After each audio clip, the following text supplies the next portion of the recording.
தமிழக முன்னாள் முதலமைச்சர் ஜெயலலிதாவின் 77வது பிறந்தநாள் விழா குன்னூரில் கோலாகலமாக அதிமுக சார்பில் கொண்டாடப்பட்டது.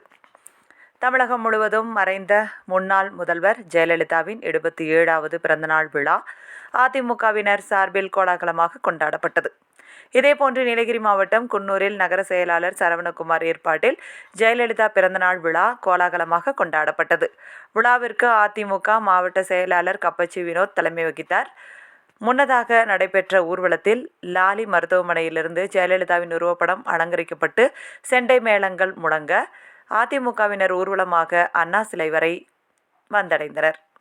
அங்கு அலங்கரிக்கப்பட்டிருந்த ஜெயலலிதாவின் திருவுருவப்படத்திற்கு மலர் தூவி மரியாதை செலுத்தினர். பின்பு பிறந்தநாள் கேக்கை வெட்டி அனைவருக்கும் வழங்கி கோலாகலமாக கொண்டாடினர். தொடர்ந்து ஆயிரக்கணக்கானோருக்கு அன்னதானம் வழங்கப்பட்டது. இந்த நிகழ்ச்சியில் அவைத் தலைவர் மணி, அம்மா பேரவை மாவட்ட செயலாளர் சாந்தி ராமு, மாநில இளைஞரணி இணை செயலாளர் பாலநந்தகுமார், குன்னூர் ஒன்றிய செயலாளர் ஹேம்சந்த், மாவட்ட சிறுபான்மை பிரிவு செயலாளர் சத்தார், ஏடிபி தொழிற்சங்கத்தை சேர்ந்த ஜெயராமன், இளைஞரணி மாவட்ட செயலாளர் குருமூர்த்தி உட்பட பலர் கலந்து கொண்டனர். பின்பு ஏழை எளிய மக்களுக்கு நலத்திட்ட உதவிகள் வழங்கும் விழா நடைபெற்றது.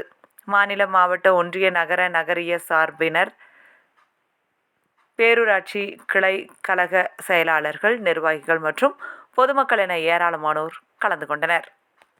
செல்லுவதில் அம்மாவுக்கு நிகர் எங்க அம்மாதான், அன்னமிட்டு அன்பு காட்டி அரவணைத்து செல்லுவதில் அம்மாவுக்கு நிகர் எங்க அம்மாதான், பாசத்தோடு மக்களையே நேசிப்பதில் சிறந்தவர் அம்மாவுக்கு நிகர் எங்க அம்மாதான், பாசத்தோடு மக்களையே நேசிப்பதில் சிறந்தவர் அம்மாவுக்கு நிகர் எங்க அம்மாதான், அம்மாவுக்கு நிகர் எங்க அம்மாதான், பூமி உள்ளவரை எங்கம்மா புகழே நிலைத்திருக்கும், புரட்சி தலைவி பெயர் மக்களின்